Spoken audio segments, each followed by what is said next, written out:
हाय, मैं हूँ अमृता। ज़िंदगी में दोस्त तो काफ़ी बनते हैं, लेकिन सच्चे दोस्त वो होते हैं जो आपके सही गलत समय पर भी आपका साथ देते हैं और आप जब गलत होते हो तब आपको सही सीख भी सिखाते हैं। ऐसी ही आज की कहानी है। कहानी की शुरुआत में हम केन को देखते हैं जो फिलहाल काम नहीं कर रहा था और घर में हर वक्त गेम खेलता था। तभी उसकी पत्नी एमी आकर उसे बताती है कि हमारे बगीचे में कोई रोबोट पड़ा हुआ है, उसे फौरन हमें यहाँ से निकालना होगा।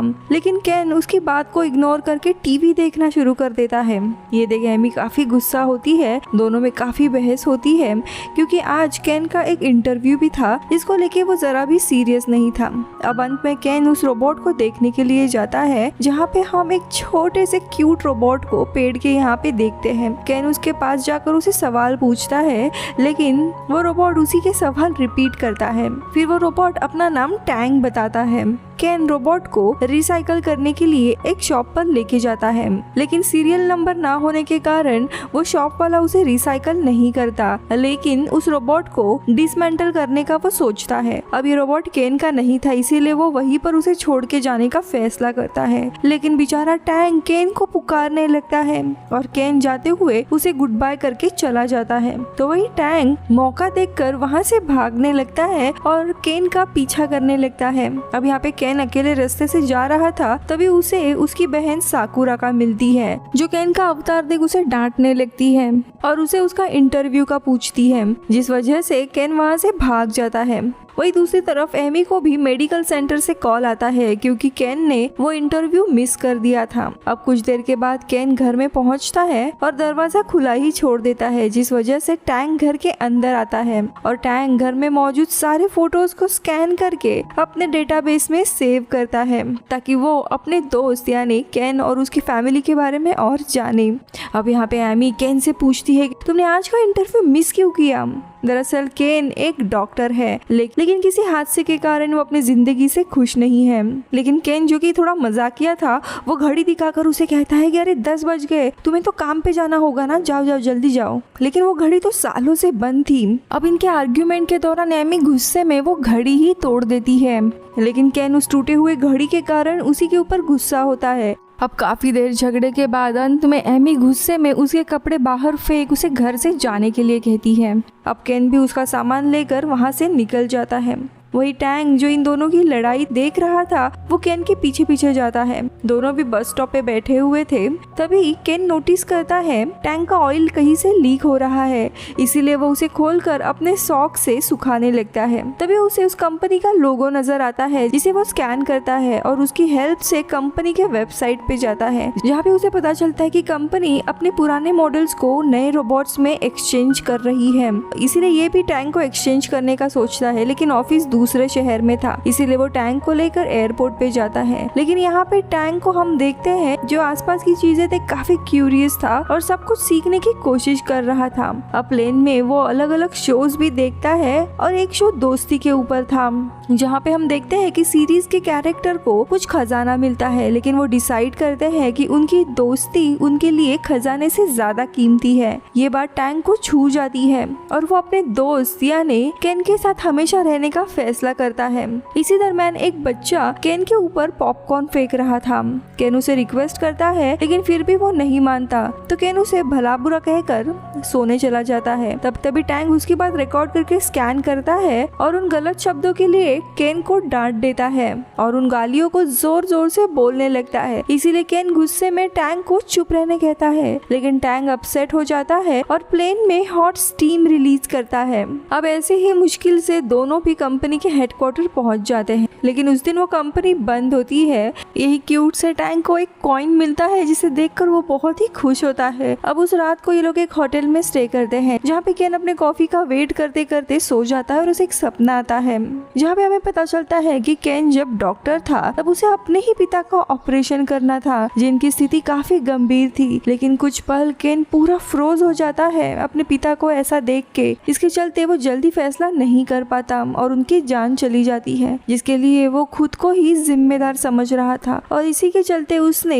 डॉक्टरी ये पेशा छोड़ दिया था। खैर अब अगले दिन ये लोग ऑफिस में पहुंचते हैं और टैंग को दिखाकर एक्सचेंज की वो बात करता है, लेकिन उसकी रिक्वेस्ट रिजेक्ट होती है क्योंकि टैंग इस कंपनी का मॉडल ही नहीं था।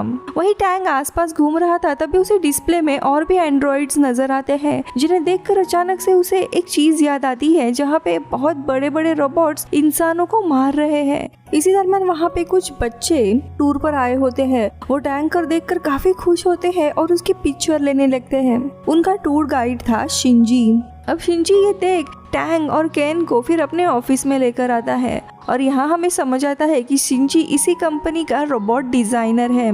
यहाँ पे वो टैंक को इंस्पेक्ट करके कुछ पार्ट्स को टेम्पररी ठीक करता है, लेकिन टैंक को पूरी तरीके से ठीक करने की जरूरत होती है, इसीलिए वो अपने दोस्तों से इंक्वायरी करने लगता है। और तभी शिंजी की एक रोबोट डिजाइनर दोस्त उसकी मदद करने के लिए तैयार होती है, जो कि दूसरे शहर में थी, यानी इनको अब दूसरे शहर जाना था। अब यहाँ पे ये लोग दूसरे शहर में जाने के लिए निकलते हैं, तभी रास्ते में इन्हें एक फेस्टिवल दिखाई देता है जहाँ पे टैंग काफी मजे कर रहा होता है। दरअसल टैंग अपने दोस्त यानी केन के लिए कुछ खरीदना चाहता था और वो अपने कॉइन से क्या चीज खरीद सकता है यही देख रहा था। तो वही केन उसे वहीं पे छोड़ के निकलने का फैसला करता है, लेकिन तभी टैंग जोर जोर से केन को पुकारते हुए कॉफी का कप लेकर उसकी तरफ दौड़ आता है। वो बेचारा केन के लिए कॉफी लेकर आया था और उसे कॉफी का कप देते हुए कहता है कि दोस्त खजाने से भी ज्यादा कीमती है। अब ये सुनकर केन की आंखों में आंसू आ जाते हैं और उसे काफी अच्छा लगता है, लेकिन केन के दौड़ने के कारण उस कप में अब कॉफी बची ही नहीं थी। लेकिन टैंग को खुश करने के लिए वो कॉफी पीने का नाटक करता है, जिससे टैंग भी काफी खुश हो जाता है और यहाँ पे पहली बार केन को लगता है कि उसका कोई अच्छा दोस्त है और वो उसे एक्सेप्ट करता है। वही दूसरी तरफ एमी केन को कॉल किए जा रही थी, लेकिन वो एमी भी गुस्सा था, इसीलिए कुछ जवाब नहीं देता। इसीलिए एमी साकुराकू को इन सब के बारे में बताते हुए कहती है कि केन पिता के उस इंसिडेंट के बाद ऐसा हुआ है और एमी अब माँ भी बनने वाली थी, इसीलिए वो काफी परेशान थी। वही दूसरी तरफ हम शिंजी के पास दो सूट में लोगों को देखते हैं जो टैंक की जानकारी उससे पूछते हैं और शिंजी उन्हें बता देता है। वही दूसरी जगह ये दोनों भी शेंजिन शहर में पहुंच गए होते हैं, जो कि काफी एडवांस शहर था और यहाँ पर भी फायरवर्क्स चल रहे थे। लेकिन उन्हें देखकर टैंग को वही याद आता है कि रोबोट्स इंसानों को मार रहे हैं। इस मेमोरी के कारण टैंग काफी डर जाता है। अब अगले दिन ये दोनों भी शिंजी के ही दोस्त ओत्सी से मिलने उसके ऑफिस जाते हैं, जहाँ पे ओत्सी टैंग को देखकर काफी ज्यादा खुश होकर उसे गले लगाती है और केन के साथ भी वो बातें करने लगती है। और इसी दौरान टैंग को एक टॉय दिखाई देता है जिसका पीछा करते हुए वो एक कार के पिंजरे में जाकर बैठ जाता है और कोई उसे ट्रैप करता है। दरअसल उन्हीं सूट वाले लोगों ने उसे किडनैप कर लिया था। तभी इन दोनों को भी इसके बारे में पता चल जाता है और ये लोग गाड़ी का पीछा करने लगते हैं, लेकिन तभी ओत्सी अपना आईडी कार्ड जिसमें जीपीएस था वो गाड़ी में फेंक देती है ताकि वो उस गाड़ी को ट्रैक कर सके, जिसके बाद ये लोग उस कार को ट्रैक करते हुए एक गोडाउन में पहुंच जाते हैं। वही दूसरी तरफ एमी को वो दिन याद आता है जब वो पहली बार केन से मिली थी, एमी के प्रमोशन के पार्टी में, जब वो काफी बेचैन थी। लेकिन केन ने उसे समझाया था कि सब कुछ ठीक होगा और इन दोनों की दोस्ती के लिए उसने वाइन का ढक्कन उसे गिफ्ट किया था। अब थोड़ी देर के बाद एमी केन को कॉल करती है और वो उसे बताती है कि वो उससे अलग होना चाहती है। ये बात सुनकर केन काफी दुखी होता है, लेकिन उसे पता था कि वो खुद उस हालत में नहीं है, इसीलिए वो रेडी होता है। लेकिन तभी अचानक से उस वेयरहाउस का दरवाजा ओपन हो जाता है और ये दोनों भी अंदर घुस जाते हैं, जहाँ पे वो टैंक को देखते हैं जो पिंजरे में था और उसे निकालने की कोशिश करते हैं। लेकिन तभी वहाँ पर डॉक्टर केटो आ जाते हैं और उसी के आदमी ने टैंक को पकड़ा था। वो टैंक को ओपन करके बताते हैं कि टैंक को एक सीक्रेट प्रोजेक्ट के चलते बनाया गया था।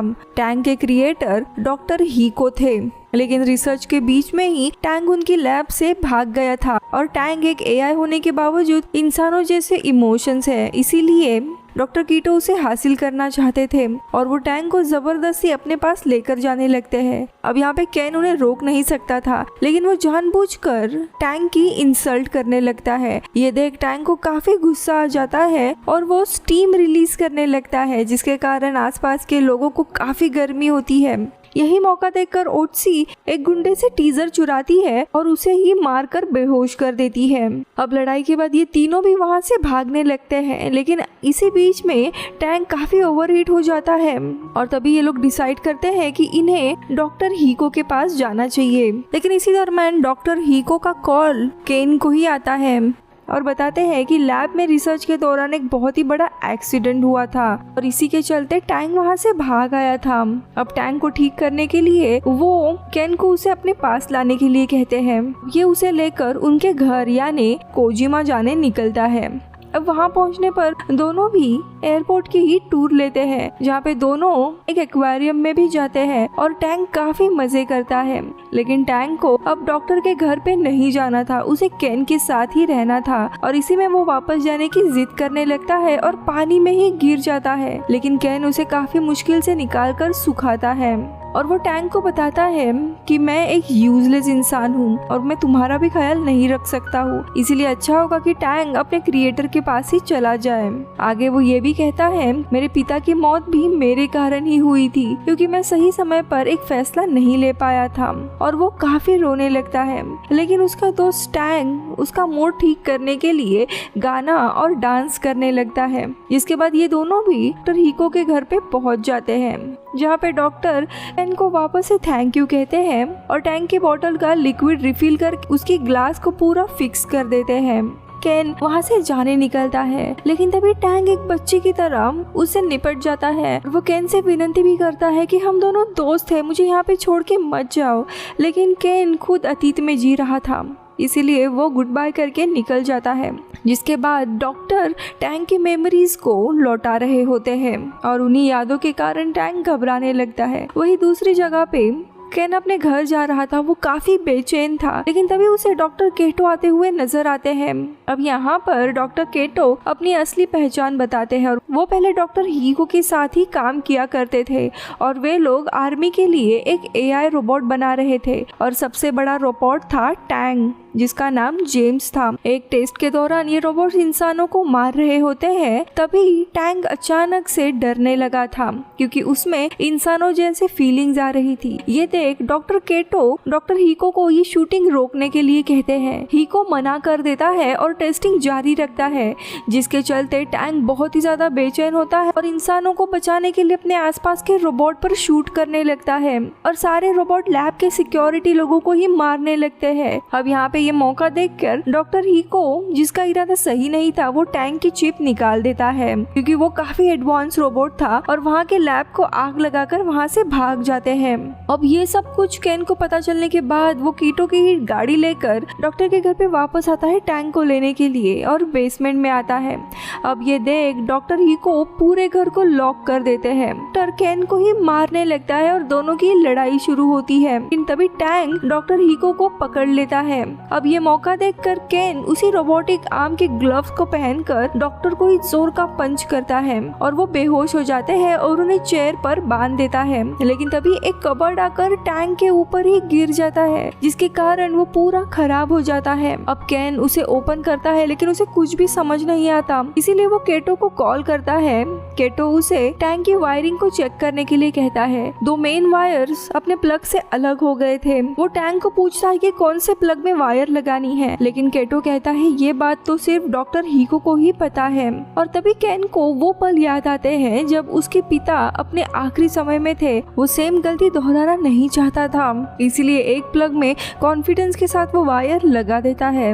अब थोड़े समय के बाद टैंक को होश आता है और वो खुद को जेम्स नाम से इंट्रोड्यूस करता है, यानी रिस्टार्ट के कारण उसकी पूरी मेमोरी वापस आ गई थी। लेकिन इसी के साथ साथ केन के साथ बिताए हुए पल उसे याद नहीं थे। ये देख केन पूरा टूट जाता है, उसे अपनी दोस्ती याद दिलाने की कोशिश करता है और तभी धीरे धीरे टैंक को वो पल याद आते हैं कि कैसे वो लैब से भागा था और एक रास्ते में उसे घोड़े का एक ट्रक नजर आया था जिस पर कुछ और नाम लिखा था, लेकिन टैंक को टैंक ये वर्ड्स नजर आते हैं और वही वो अपना नाम रख लेता है। उसी ट्रक से वो केन के शहर में आता है और इधर उधर भटकते हुए केन के गार्डन में आता है और उससे मिलता है और इसी तरह टैंक को सारी चीजें याद भी आती है। ये देखकर केन पूरा रोने लगता है और उसे वादा करता है कि वो हमेशा अपने दोस्त को यानी टैंक को साथ ही रखेगा।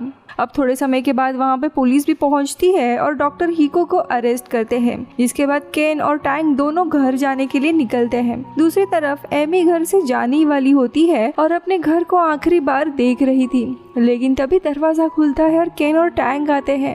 घर में आने पर केन की नज़र उस घड़ी पर जाती है जो एमी ने ठीक करके रखी थी और अब फाइनली केन को अपनी गलती का एहसास होता है, लेकिन एमी जाने लगती है और तभी टैंग उसे रोकता है और केन की रिकॉर्डेड गालियां लगाने लगता है, जिससे एमी गुस्सा होती है। टैंग को पता चलता है उसने गलती की है, इसीलिए वो वापस से केन की रिकॉर्डिंग ढूंढने लगता है। केन ने उसे कही थी कि वो जिंदगी में आगे बढ़ना चाहता है और डॉक्टर की जॉब लेकर एमी को वापस पाना चाहता है। ये सुनकर एमी भी रोने लगती है और एमी को बताता है कि वो घर छोड़ के ना जाए, एमी के बगैर उसकी जिंदगी पूरी खाली है। जो सुनकर एमी भी स्माइल करती है। फिर एमी केन को वापस लाने के लिए टैंग को थैंक यू कहती है, लेकिन तभी टैंग उसे स्कैन करता है और कहता है कि इसके शरीर में तो 2 हार्ट्स हैं। और तभी एमी बताती है कि वो माँ बनने वाली है।